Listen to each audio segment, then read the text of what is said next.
Kenapa pada dasarnya teknik penyemprotan itu penting?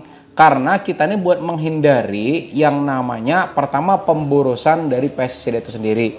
Kemudian yang kedua, teknik penyemprotan yang tepat bakal membuat pengendalian kita tuh menjadi jauh lebih efektif. Nah, lalu dari mana kita harus memulainya? Kita memulai dari apa itu droplet. Nah, jadi droplet ya Bapak Ibu semuanya, jadi droplet itu maksudnya adalah tetesan dari semprotan yang kita tembakkan, itu yang disebut dengan droplet. Misalnya kita ambil air sebanyak 100 ml, ya kan 100 ml, kemudian kita masukkan ke dalam sprayer, maka ketika droplet tersebut menyemburkan dengan semburan yang embun, maka bisa jadi akan terdapat ribuan droplet dalam satu kali semburan. Nah, tetapi ketika kita salah menggunakan nozzle-nya, maka droplet tersebut bukan lagi ribuan, bahkan mungkin cuma ratusan. Nah, sehingga menyebabkan ketika dropletnya itu sedikit, otomatis air yang ditembakkan itu jadi semakin besar, semakin banyak. Nah, sehingga menyebabkan areal perlindungan pada daun tanaman itu menjadi semakin berkurang. Sekarang silakan dilihat di kertas masing-masing. Ini ada namanya perbandingan liputan. Maksudnya adalah ini sebetulnya gambar daun ya, gambar daun. Jadi daun tanaman yang ketika kena tembakan itu yang paling bagus adalah yang di tengah.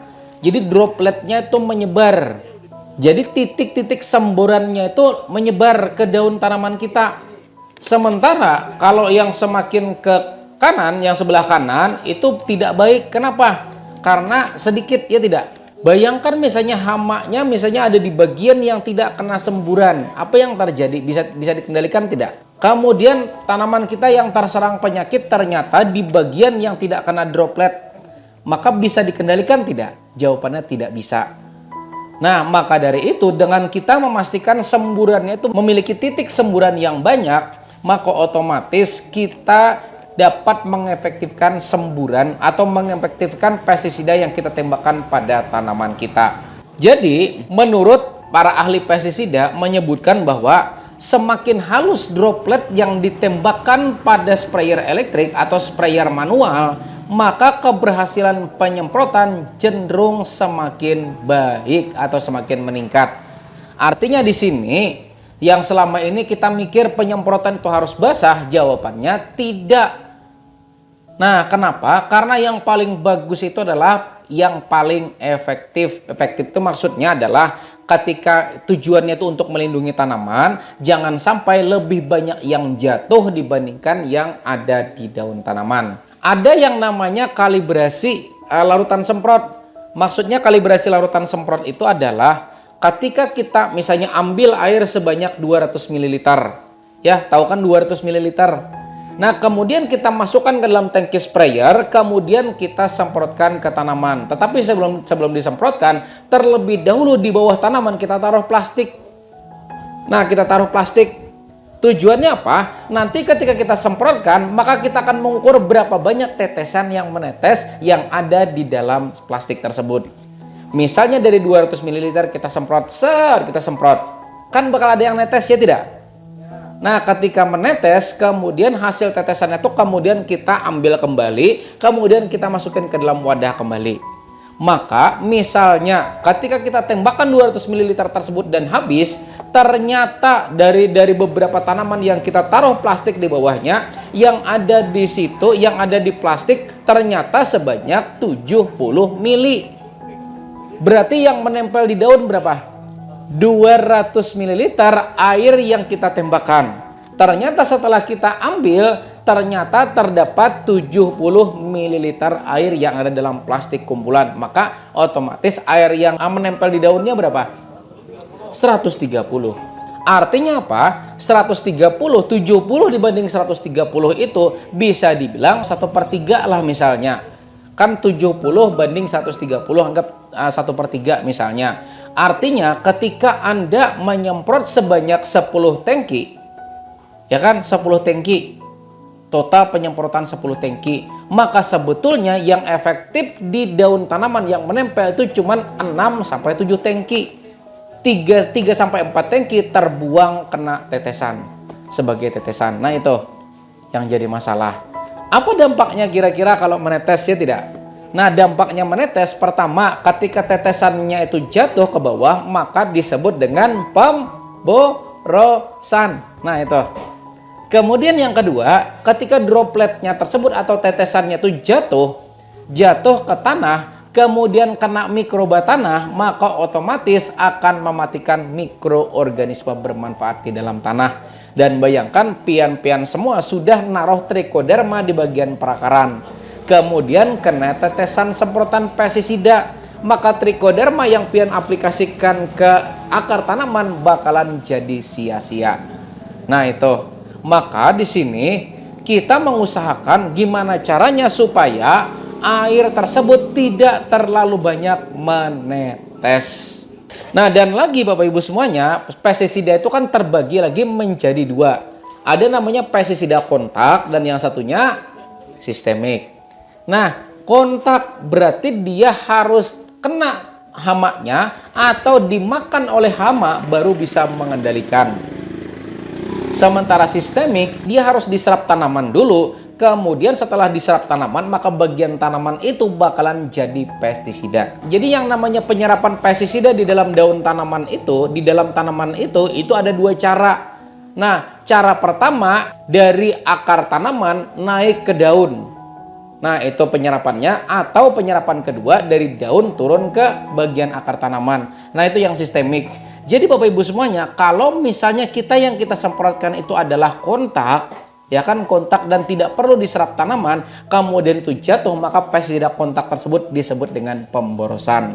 Jadi makanya di sini bagi yang pernah melakukan penyemprotan herbisida hijau itu cukup tersemprot aja.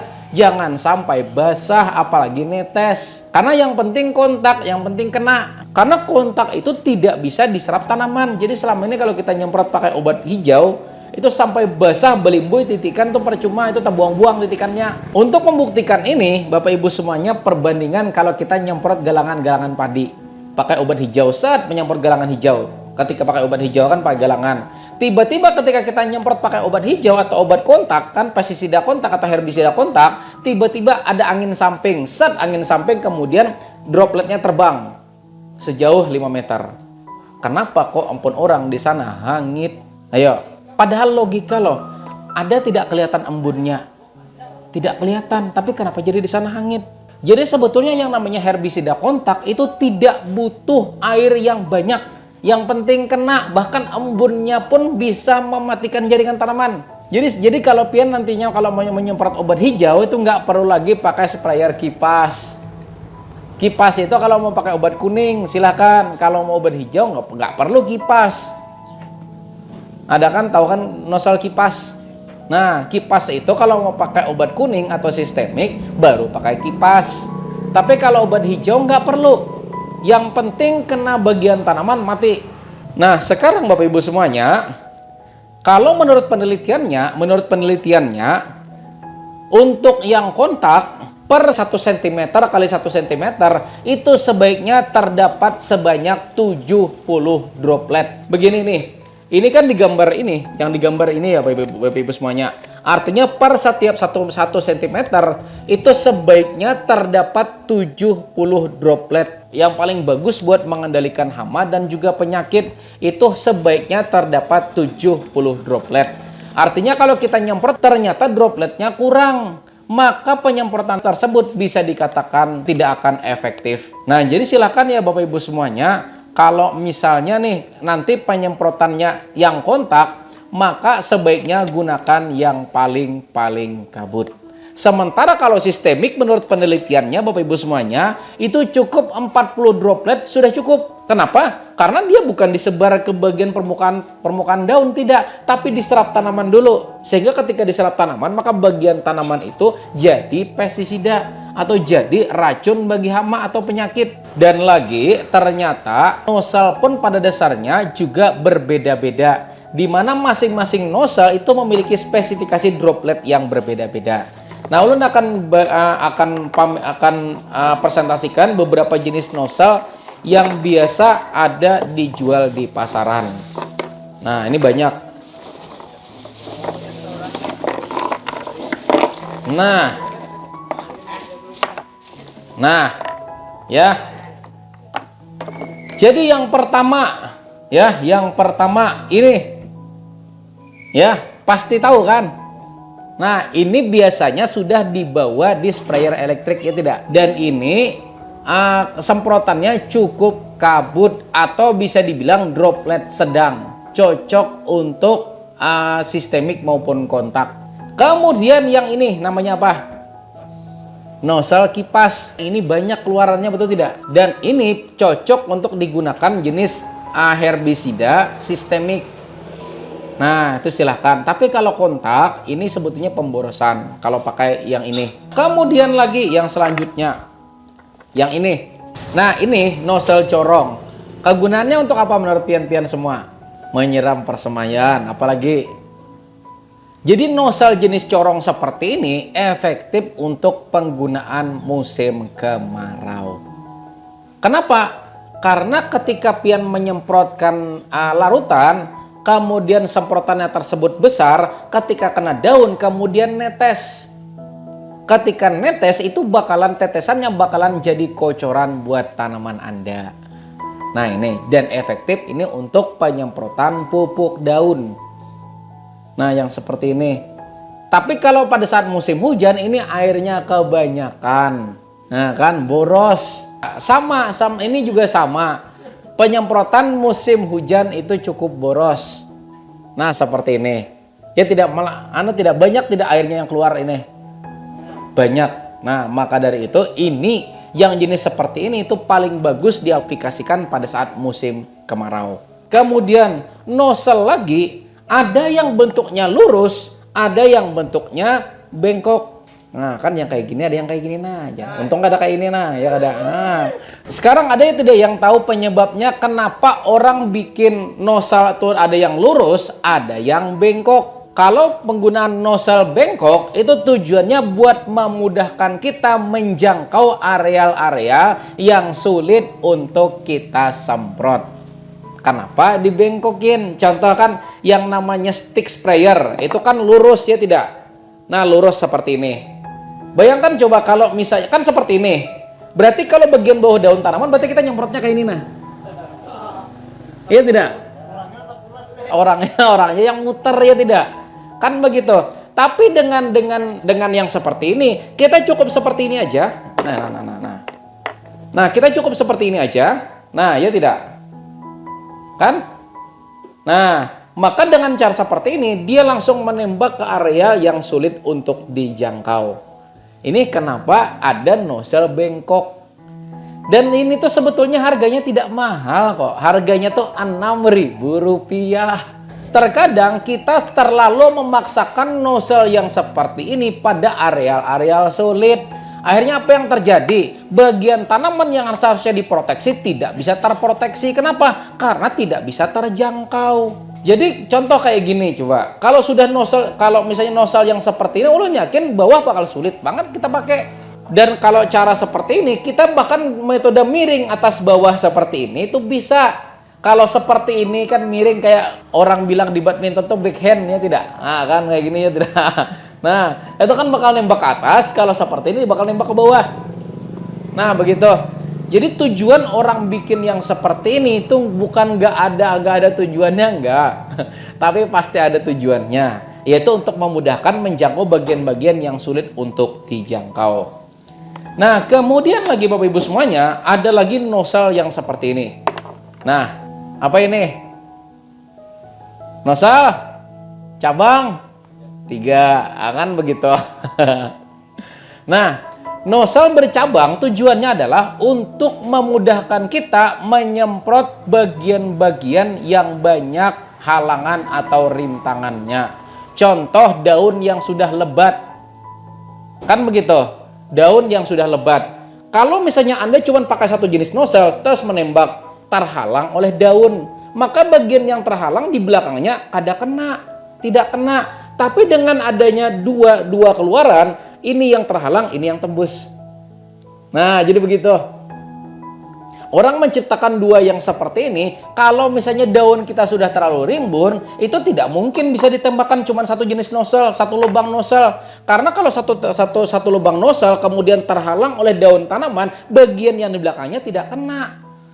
Nah, begitu. Makanya diciptakan dua jenis, diciptakan dua lubang nozzle, bahkan 3. Tapi kalau tanaman kita baru umur 20 hari disemprot pakai ini, pemborosan. Apalagi baru 14 hari, batangnya aja masih kayak bilah lidi, ya kan begitu, disemprot pakai ini mau nembak apa?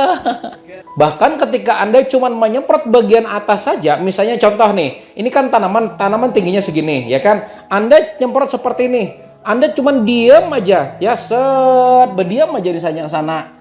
Nah, maka ini akan menyemprot bagian sana, ini menyemprot bagian yang sudut lebih tinggi, ini yang paling tinggi, yang ujung. Itu juga bisa. Cuman memang resikonya kalau Anda pakai yang seperti ini, itu pasti debit air yang keluar itu pasti bakalan lebih boros, lebih banyak. Namanya aja lubangnya 3, kan begitu. Jadi orang tuh menciptakan itu ada fungsinya. Dan saya pribadi menggunakannya ini tadi. Karena akan menjangkau bagian-bagian di dalam tanaman susah. Kan begitu. Maka ini kan begini nih kita, ya kan? Kalau ini tidak kena terhalang, maka ini yang kena. Nah, yang jadi masalah terkadang daun-daun yang tidak terproteksi oleh pestisida itu nanti yang bakal dihinggapi oleh jamur penyebab penyakit. Maka dari itu saya nyemprotin pakai ini tadi. Dan ternyata dari semua ini tuh Bapak Ibu semuanya, ada lagi nozzle yang secara keawetan itu lebih awet dan juga lebih irit. Nozzle-nya yang jenis seperti ini. Ini sama nozzle-nya lubang 4. Mirip juga seperti ini, ya tidak? Tapi harganya beda. Nah, ini 20.000. Ini harganya Rp20.000. Fungsinya apa? Fungsinya mirip kok dengan ini. Sama sebetulnya, mirip. Keluarannya mirip. Tapi ada lagi yang seperti ini. Nozzle ini itu cukup efektif penyemprotan jenis pestisida kontak karena partikel-partikel yang disemprotkan itu lebih embun daripada jenis nozzle lainnya. Nah, jenis seperti ini. Dan nozzle seperti ini itu bengkoknya lebih bengkok daripada nozzle yang ini. Nah, kenapa jadi bengkok? Sebetulnya yang namanya nozzle yang seperti ini ada juga kok yang lurus. Nah, cuma saya beli yang seperti ini buat memudahkan menjangkau areal-areal yang sulit untuk dijangkau. Nah, jadi seperti ini. Nanti akan kita praktekkan kok. Kalau ini nanti bagaimana aliran semprotnya. Nah, kemudian yang ini bagaimana, yang lainnya bagaimana. Tapi di antara itu semua, ternyata ada lagi nozzle itu yang lebih irit daripada ini. Namanya VLV Cone Nozzle. Nozzle premium ujar kami. Kenapa? Karena harganya juga premium. Bayangkan satu nozzle seperti ini harganya Rp165.000. Ini harganya Rp165.000. Serius. Kenapa kok mahal sekali? Karena ini materialnya sangat-sangat embun. Bahkan pernah kami coba ke padi, satu tangkinya mampu menyemprot sampai 5 hingga 7 borongan. Kalau saya pakai VLV Cone Nozzle seperti ini, saya nggak mau nyemprot satu tangki. Saya nyemprotnya setengah tangkian. Karena Anda 30 menit nyemprot tuh nggak bakal habis. Jadi Bapak Ibu semuanya, ini ya, yang seperti ini itu dibagi lagi menjadi 3 jenis nozzle lagi. Yang pertama nozzle kuning. Nozzle kuning ini ibarat ke padi itu bisa menyemprot antara 3 sampai 5 borongan per tangki. Kemudian yang selanjutnya nozzle oranye yang seperti ini, ulun pasang ke sini nah. Nah, nozzle oranye. Untuk oranye di sini itu mampu untuk padi menyemprot satu tangkinya antara 6 sampai 8 borongan. Sedangkan nozzle hitam, ini yang hitam, itu mampu menyemprot untuk tanaman padi satu tangkinya antara 8 sampai 10 borongan. Jadi percaya tidak percaya, kalau Anda menggunakan nozzle premium yang seperti ini, yang ini pada tekanan buka volume itu di angka 40%. Kalau nozzle kuning seperti ini hanya dengan 7 tangki Ya, 7 tangki itu mampu menyemprot sebanyak 1 hektar. 7 tangki yang kuning. Sedangkan yang oranye cukup dengan 5 tangki cukup sehektar. Sedangkan yang hitam cukup 3-4 tangki cukup sehektar. Nah, bayangkan coba. Kalau kita pakai nozzle hitam seperti itu, 1 hektar cukup 4 tangki. Gimana coba? Wah, harganya mahal banget. Ulun di sini kan ada promosi lah, ulun kan ada hubungannya juga lawan di sini ya kada. Nah, kan cuman pengen mengenalkan aja gitu kan. Nah, jadi ini Bapak Ibu semuanya bagi yang sudah pernah mencoba. Contoh kita menyemprot Amistar Top harganya berapa? 130.000 ya tidak? Nah, 130.000 itu maksimal 10 tangki. Ya tidak? Bahkan cuma bisa 8 tangki. Kan begitu. Berarti kan satu tangkinya 15.000. Ya kan? 15.000. Bayangkan pian sekali penyemprotan itu 10 tangki, berarti sebotol sekali penyemprotan, betul tidak? Ya kan begitu. Tapi bayangkan coba kalau ternyata nozzle yang air yang dikeluarkan itu bisa jauh lebih irit lagi dari yang semulanya 10 tangki turun jadi 5 tangki, berarti kan hemat berapa? Separuh. 130.000 bagi 50% berapa? Kali 50% berapa? 65.000. Itu 65.000 sekali Anda penyemprotan. Jadi 3 kali penyemprotan break modal. Yang ada. Nah, itu patokannya di situ. Dan faktanya ulun memiliki ini sudah 3 tahun. Dulu kan kita pertemuan lah yang di sana, ini juga ulun sudah punya. Bayangkan ulun 3 tahun pakai ini, saya belinya banyak. Tapi 3 tahun pemakaian coba. Yang namanya sarana produksi pertanian, terutama alat-alat pertanian memang mahal di awal. Ya, tapi jangan salah. Kenapa? Karena yang namanya pembelian itu sifatnya investasi, ya tidak? Investasi. Investasi itu nantinya akan kembali jauh lebih banyak daripada apa yang kita keluarkan. Jadi nozzle-nozzle seperti ini itu akan sangat-sangat bermanfaat kalau Anda nanti coba semprotkan ke tanaman Anda. Maka Bapak Ibu semuanya, mari kita praktek bersama-sama. Yuk tepuk tangan dulu untuk kita semua.